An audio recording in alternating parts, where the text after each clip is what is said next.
할렐루야. 오늘도 하나님의 은혜와 평강이 여러분 가운데 함께 하기를 축복합니다. 오늘도 본문의 말씀을 통해서 나에게 말씀하시는 하나님의 말씀을 듣는 은혜로운 시간이 되기를 축복합니다.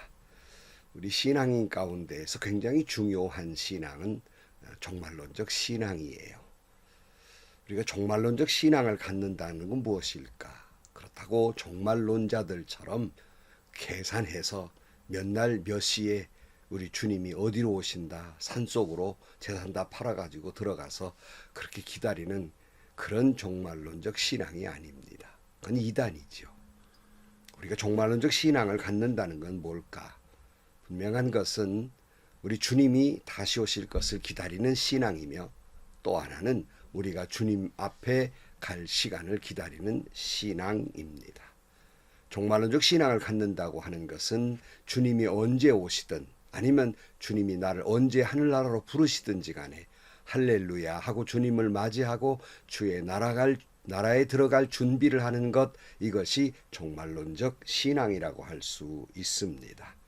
오늘도 여러분, 주님 오늘 나를 부르시든 오늘 오시든 할렐루야 찬양하며 주님을 맞이할 수 있고 주의 나라에 들어갈 수 있는 그런 신앙을 갖게 되기를 축복합니다. 오늘 아침 하나님께서 우리에게 허락해 주신 말씀은 시편 49편 1절에서 12절 말씀입니다. 만민들아 이 말을 들어라. 이 세상에 사는 만 백성아 모두 귀를 기울여라. 낮은 자도 높은 자도 부자도 가난한 자도 모두 귀를 기울여라. 내 입은 지혜를 말하고 내 마음은 명철을 생각한다. 내가 비유에 귀를 기울이고 수금을 타면서 내 수수께끼를 풀 것이다. 나를 비방하는 자들이 나를 애워싸는 그 재난의 날을 내가 어찌 두려워하리요. 자기의 재물을 의지하는 자들과 돈이 많음을 자랑하는 자들을 내가 어찌 두려워하리요. 아무리 대단한 부자라 하여도 사람은 자기의 생명을 속량하지 못하는 법, 하나님께 속전을 지불하고 생명을 속량할 사람은 아무도 없다. 생명을 속량하는 값은 값으로 매길 수 없이 비싼 것이어서 아무리 벌어도 마련할 수 없다. 죽음을 피하고 영원히 살 생각도 하지 말아라. 누구나 볼 수 있다. 지혜 있는 사람도 죽고 어리석은 자나 우둔한 자도 모두 다 죽는 것을. 평생 모은 재산마저 남에게 모두 주고 떠나가지 않는가.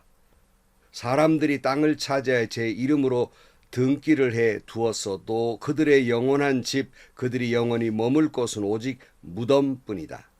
사람이 제 아무리 영화를 누린다 해도 죽음을 피할 수 없으니 미련한 짐승과 같다.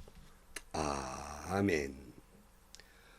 우리가 시편 제2권 시편 42편부터 시작을 했지요. 이제 고라의 자손의 그 시가 오늘 본문의 49편으로 이제 마무리를 짓게 됩니다.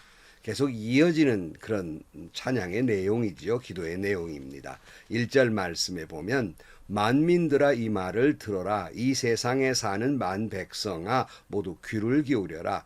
낮은 자도 높은 자도 부자도 가난한 자도 모두 귀를 기울여라. 내 입은 지혜를 말하고 내 마음은 명철을 생각한다. 내가 비유에 귀를 기울이고 수금을 타면서 내 수수께끼를 풀 것이다. 그랬어요. 여기 만민들아 들어라 그랬어요. 여기 들어라 귀를 기울이란 말씀이 이 넉 절에 4번 계속 등장을 하는 말씀이지요. 여러분은 지금 무엇을 들으며 사십니까? 어디에 귀를 기울이고 사십니까? 저도 그렇지만 많은 분들이 요즘은 어떤 정보나 뉴스를 유튜브를 통해서 얻습니다. 근데 문제는 우리를 혼란시키는 것은 이 유튜버들이 말하는 것이 다 진실이 아니다는 거예요. 네 편 내 편을 떠나서 무슨 보수니 진보니 이런 걸 모두 떠나서 한결같이 왜곡을 하고 있는 거예요. 서로 가짜 뉴스라고 하면서 서로 가짜 뉴스를 퍼뜨리고 있습니다. 그래서 많은 사람들이 또 이 때문에 매도를 당하기도 하고 혼란스러워해요. 그래서 오히려 요즘은 정보가 없어서가 아니라 이 진실된 정보를 취하기가 어려운 시대에 우리가 살아가고 있습니다. 그런 고로 여러분, 그런 잡다한 소리에 귀를 기울이지 마시고 오직 하나님의 말씀에 귀를 기울여야 합니다. 세상 모든 사람들이 하나님의 말씀에 귀를 기울여야 해요. 높은 사람도 낮은 사람도 부자도 가난한 자도 모두 여호와 하나님의 말씀에 귀를 기울이며 살아야 할 것이에요. 여기에 지혜가 있고 여기에 명철이 있기 때문입니다. 하나님의 비유의 말씀을 들으면서 수수께끼가 풀린다 이렇게 말씀하는데 도대체 무슨 수수께끼인가? 여러분 무슨 수수께끼겠습니까? 정말 오묘한 그 말씀이 성령께서 우리를 도우시면 어떤 비유의 말씀이든 하나님 나라에 대한 말씀이든 계시의 말씀을 깨닫게 되는 것입니다. 이것을 신학적으로는 성령의 조명이라는 말을 써요. 그러니까 우리가 여호와의 말씀에 귀를 기울이면 그렇게 들려지는 하나님의 말씀이 어떤 우리의 지식이나 경험으로 깨달아지는 것이 아니라는 겁니다. 성령의 조명, 우리가 영적으로 어두워서 말씀을 제대로 깨닫지 못하지만 성령께서 빛을 비추어 주셔서 그것을 달고 오묘한 말씀을, 그 깊은 하나님의 말씀을 깨닫게 해 주신다 하는 말씀이에요. 그런 거로 여러분, 그 사람이 신학 박사이든 아니면 목사이든지 간에 평신도이든 다 같아요. 성령의 도우심이 없이는 그 깊은 말씀을 깨달을 수가 없는 겁니다.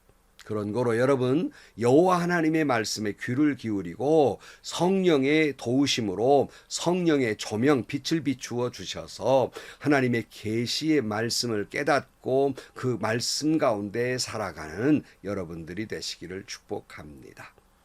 5절 말씀 들으라 그러고 무슨 그렇게 중요한 말을 하려고 이렇게 들으라고 하는가? 5절 말씀이에요. 나를 비방하는 자들이 나를 애워싸는 그 재난의 날을 내가 어찌 두려워하리요. 자기의 재물을 의지하는 자들과 돈이 많음을 자랑하는 자들을 내가 어찌 두려워하리요. 아무리 대단한 부자라 하여도 사람은 자기의 생명을 속량하지 못하는 법, 하나님께 속전을 지불하고 생명을 속량할 사람은 아무도 없다 그랬어요. 시편 기자는 어떤 사람이 나를 비방하고 힘으로 위협을 하는 사람이 있다 할지라도 그런 사람 정도는 두렵지 않다는 거예요.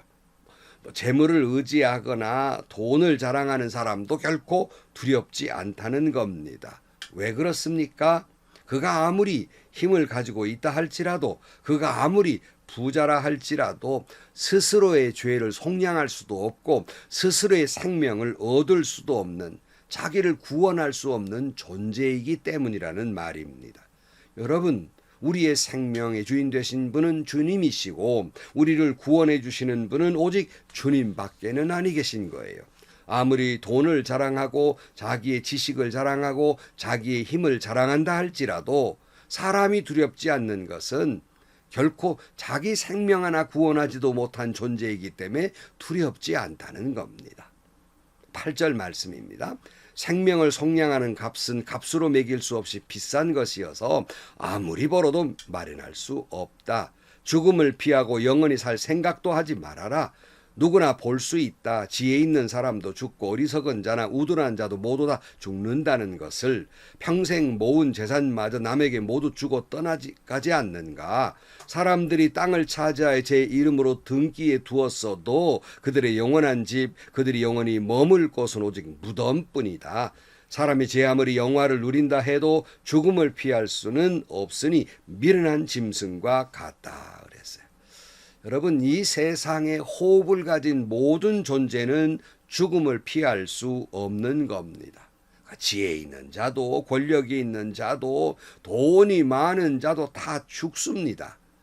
천년 만년 살 것처럼 재산을 모으고 가서 천년 만년 살 것처럼 고래등 같은 집을 지어도 결국 자기가 영원히 묻힐 것은 무덤뿐이라는 말씀이에요. 이 쉬운 진리의 말씀을 깨닫지 못하는 짐승과도 같다는 말씀입니다.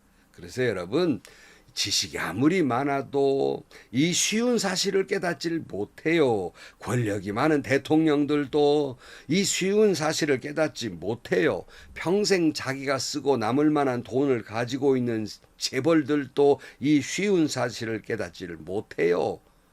그냥 죽음이 있는 건 알긴 하지요. 그러나 자기에게 그 죽음이 닥친다는 것을 알질 못해요. 한낱 미련한 짐승 같을 뿐이라는 말씀입니다. 그래서 전도서 7장 2절 말씀에 보면 소상집에 가는 것이 잔치집에 가는 것보다 더 낫다. 살아있는 사람은 누구나 죽는다는 것을 명심해야 된다. 몰라서가 아니에요. 다 알지요. 근데 자기는 열외인 줄로 100% 믿고 사는 거예요. 명심해라, 죽음이 있다는 거예요. 저는 목사로서 많은 죽음을 봤죠. 그래서 장례식도 많이 하고 또 우리 사랑하는 성도들이 무덤에 들어가는 것도 보았어요.